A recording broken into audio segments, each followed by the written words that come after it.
Bonjour, on va maintenant voir la préparation du plan des finis. Donc, on va passer à notre troisième onglet de présentation. On va gérer les calques pour commencer. On active la fenêtre de présentation et on gèle les calques qu'on ne veut pas présenter pour le plan des finis. Donc, les titres, le mobilier, les cotes et la plomberie. On va également rendre inactifs donc les numéros de pièces puisqu'on les présente seulement au plan d'aménagement. Donc, dans la fenêtre de présentation, on choisit toujours de geler dans la fenêtre. Pour le plan des finis, on va travailler sur deux calques différents. Donc, on va s'assurer que le calque Ref Fini Sol et le calque Ref Fini Mur soient créés.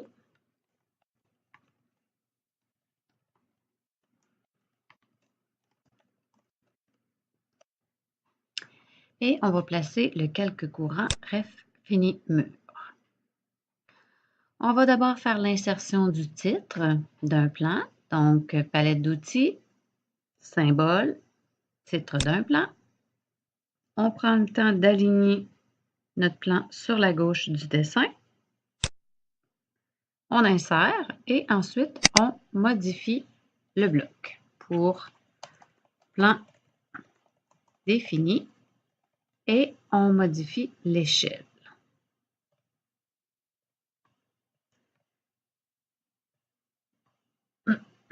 Appliquer. OK. On va s'assurer de positionner le titre sur le bon calque.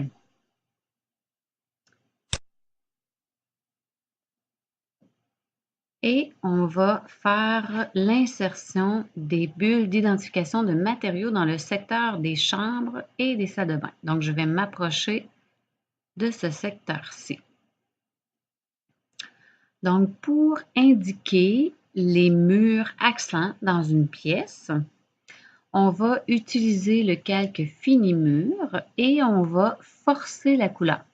Donc, forcer la couleur, c'est simplement de demander à AutoCAD, malgré le fait qu'on ait réglé la couleur en jaune, de l'obliger à travailler avec une couleur différente. Donc, dans ce cas-ci, on va travailler avec la couleur verte.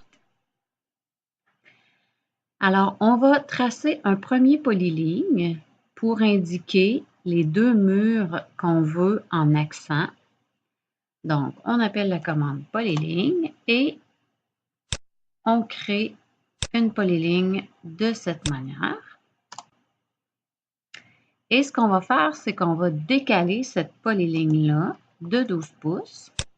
Donc, la dimension de 12 pouces est toujours variable en fonction de la grosseur du dessin, du format de feuille et de l'échelle que vous utilisez. Ensuite, on peut effacer la polyligne de départ, on n'en aura plus eu besoin. Et on va tracer une ligne d'angle, donc à chaque extrémité de la polyligne. Donc, assurez-vous que au niveau des références polaires, que ce soit ajusté à tous les 15 degrés pour être capable de repérer l'angle 45, 135, 225 ou 315 facilement. Donc, on s'approche, on appelle la commande polyligne, je clique mon point de départ et je repère l'angle 135 qui est un angle de 45 degrés compris entre les angles 90 et 180. Donc, quand j'ai terminé ma polyligne, j'appelle ensuite la commande raccord et je clique sur les deux côtés de polyligne que je veux conserver. Et comme j'ai des polylignes que je raccorde, elles vont se lier l'une avec l'autre automatiquement. Donc, on va procéder la même chose de ce côté-ci. Je crée mon polyligne à 45 degrés. Je fais mon raccord et je suis maintenant en mesure d'indiquer à l'entrepreneur les murs qui sont accents dans la pièce.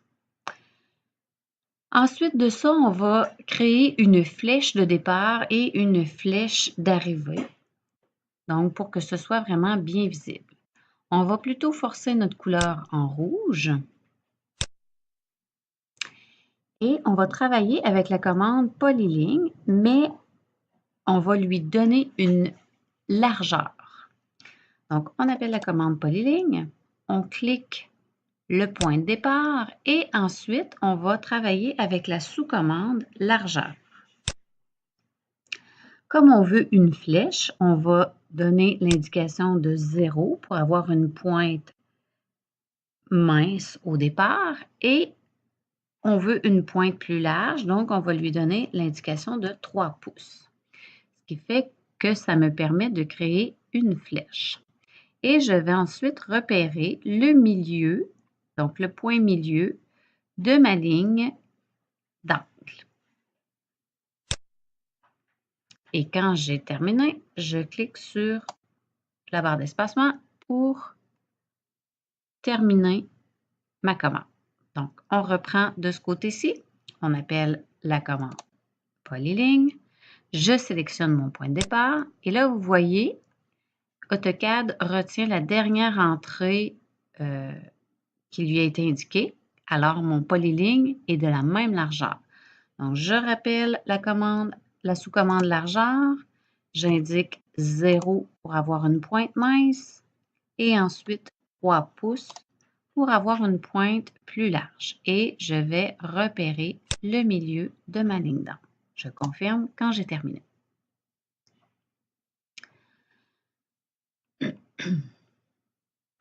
Donc, souvenez-vous, la dernière largeur entrée va être retenue par AutoCAD et il va falloir réajuster votre polyligne à 0 pour retrouver les lignes minces. Ensuite de ça, il me reste à indiquer le fini que je veux utiliser. Donc, je me rends dans ma palette d'outils, dans le symbole, dans l'onglet Légende, je vais utiliser l'étiquette Matériaux et finis. Donc, je clique et j'insère au milieu de ma polyligne. Et mon étiquette s'est insérée automatiquement avec la valeur par défaut Matériaux. Donc, si je veux modifier mon étiquette, je double-clique tout simplement dessus et j'entre la nouvelle valeur. Pardon. Une fois que ma bulle est modifiée, je vais placer mon étiquette sur le bon calque. Si je veux donc indiquer un autre mur de couleur accent ici et que c'est tout le mur, donc tout le tour du mur que je souhaite travailler, je vais créer un polyligne ou un rectangle, c'est plus rapide. Ça me fait seulement 2 clics à faire. Je fais mon décalé. Et comme la dernière valeur entrée est 12 pouces, je peux tout simplement faire la barre d'espacement pour aller plus rapidement. Et j'efface mon polyligne de départ. Donc là, je veux avoir une ligne verte. Je vais aller dans mon calque, dans mon groupe de fonctions propriétés et je vais utiliser le copier propriété dont le raccourci clavier est B. Et je vais prendre les propriétés que je vais coller et je vais les appliquer sur mon autre objet.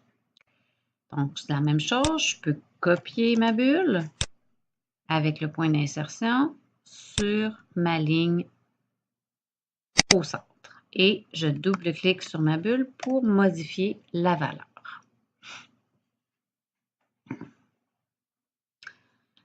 Ensuite, si je veux rapidement appliquer les mêmes finis dans l'autre chambre, je vais, à l'aide de la sélection unique, cliquer tous les éléments que je veux copier. Mais au lieu d'utiliser la commande copier, je vais plutôt utiliser miroir. Donc, en repérant le centre de la ligne. Je clique mon premier point de symétrie. Je clique mon deuxième. Je confirme que je veux conserver les objets sources en appuyant sur la barre d'espace et rapidement, j'ai copié donc mes objets en les inversant. Ensuite, on va retourner à notre couleur par défaut du calque et on va placer le calque courant Ref fini sol. On réinsère une bulle d'identification et on va identifier nos sols. Donc, je m'assure que ma bulle est sur le bon calque. Fini sol. Je peux faire un miroir pour la copier rapidement. Et pour modifier mes bulles rapidement, donc à la même valeur, je peux sélectionner mes deux bulles à l'aide de la palette des propriétés. Dans l'onglet Attributs, je peux remplacer la valeur et mes deux bulles vont se modifier simultanément. Donc, si je la copie pour appliquer une indication de fini de sol dans la salle de bain, je fais miroir pour l'inverser dans l'autre salle de bain. Je sélectionne mes deux bulles avec un clic unique. Je retourne à la palette de propriétés et je modifie la valeur de l'attribut pour modifier mes bulles d'une seule entrée. Ensuite de ça, on va voir l'insertion donc des annotations avec ligne repère. Donc, les annotations avec ligne repère se trouvent dans le ruban d'onglet Annoter et dans le groupe de fonctions ligne repère. Donc, avec la flèche déroulante, on peut choisir la ligne repère avec point ou avec flèche. On va sélectionner avec flèche et avec le bouton ligne de repère multiple, on peut tout simplement en cliquant insérer une ligne repère dans notre plan. Donc, on va cliquer sur le point milieu pour le début de la flèche. Et en s'éloignant, vous voyez la flèche apparaît. Donc, on clique le deuxième point. Et on doit maintenant lire la ligne de commande pour dire à AutoCAD, oui, je veux remplacer le texte. Et on entre ensuite le texte. Pour changer de ligne, on fait tout simplement un retour d'installation et on peut spécifier le départ d'installation. Donc, vous cliquez à l'extérieur de la zone de texte pour signifier à AutoCAD que vous avez terminé l'entrée du texte. Ensuite de ça, avec une sélection unique, avec la poignée, je peux déplacer le texte. Je peux déplacer ma flèche. Avec cette flèche-ci, je peux réduire la ligne horizontale pour localiser mon annotation seulement dans la pièce. Donc, je déplace mon symbole matériau. Je peux donner un peu d'espace. Donc, idéalement, c'est de placer ces annotations pour qu'il n'y ait pas de confusion avec les murs, mais il arrive qu'en fonction des échelles qu'on utilise et des formats de feuilles, qu'on se retrouve obligé de placer nos indications par-dessus les murs. Donc, l'important à ce moment-là, c'est d'appliquer un masque d'arrière-plan. Donc, on clique sur notre annotation, on s'en va à la palette des propriétés et dans l'onglet Texte, on va repérer le masque d'arrière-plan. On clique au bout de la ligne et on choisit Oui. Alors là, AutoCAD va appliquer un masque d'arrière-plan qui va nettoyer les lignes sans qu'elles soient réellement parties. Et c'est la même chose, je peux faire un miroir de mon annotation pour la copier dans mon autre pièce et le texte va toujours rester dans le sens de lecture. Donc voilà, on a complété notre plan défini. On désactive, c'est-à-dire, oui, on désactive la fenêtre de présentation et on va maintenant insérer notre légende définie. Donc, on s'en vient dans la palette d'outils, toujours dans l'onglet Légende et on utilise la légende des matériaux qu'on vient aligner en haut à droite de notre plan. Donc, on va tout simplement effacer les annotations en orangé. On va rééquilibrer la mise en page. Donc, je sélectionne avec un clic unique ma fenêtre de présentation. Je sélectionne ma légende avec la sélection régulière et j'appelle la commande déplacer et je déplace pour rééquilibrer ma mise en page. Donc, ça doit être visuellement centré.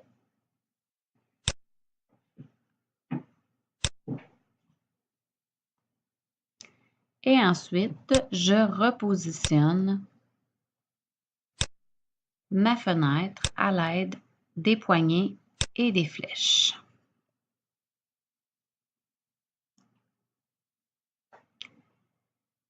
Maintenant, je vais pouvoir modifier ma légende. Donc, je vais tout simplement effacer mon outil de cotation pour que ce soit plus clair. Même chose. Donc, ma légende, je peux étirer le cadre et je peux l'allonger dans l'autre sens. Donc, comme vous allez voir dans votre cours de matériaux et ambiance, quand vous allez créer la légende définie, vous allez avoir différents chiffres qui vont être attribués pour les revêtements de sol, les revêtements muraux et autres revêtements. Donc, ça, c'est dans votre cours de matériaux et ambiance que vous allez voir la manière d'entrer les spécifications complètes. Nous, on voit avec DAO seulement la manière d'utiliser les éléments pour créer votre légende définie. Donc, on va ajouter un sous-titre à la légende définie. On va commencer par déplacer tout simplement le texte pour le placer légèrement plus bas. On va ensuite copier un premier texte qu'on va aligner donc avec les bulles. On va changer l'inscription et on va indiquer tout simplement revêtement de sol et on va souligner donc notre titre. Donc, vous sélectionnez tout le titre à souligner et dans votre ruban d'onglet, vous allez choisir souligner, tout simplement. On peut remonter légèrement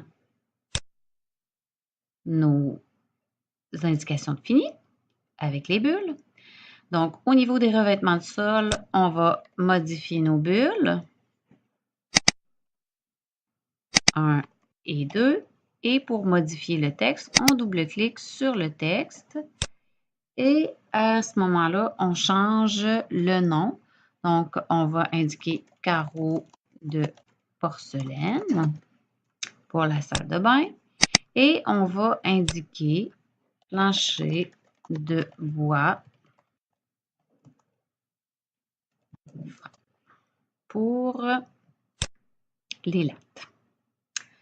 Ensuite, on va copier tout simplement nos éléments pour créer notre légende de revêtement mural. Une fois copié, je double-clique sur mon sous-titre.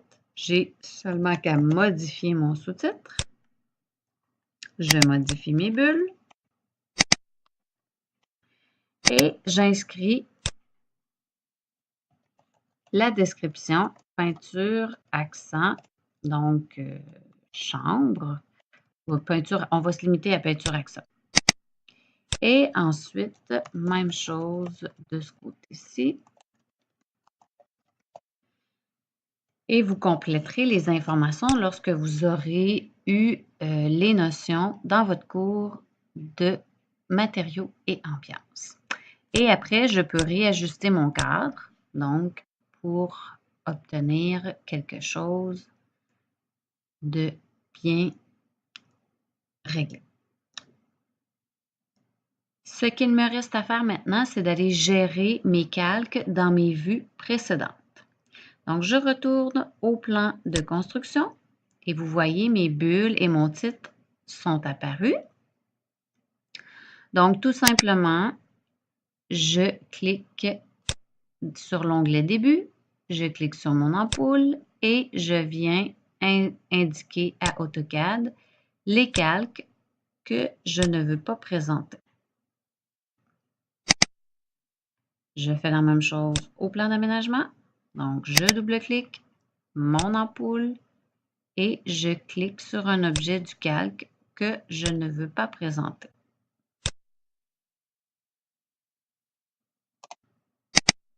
Et voilà, la mise en page et la gestion de calque est complète.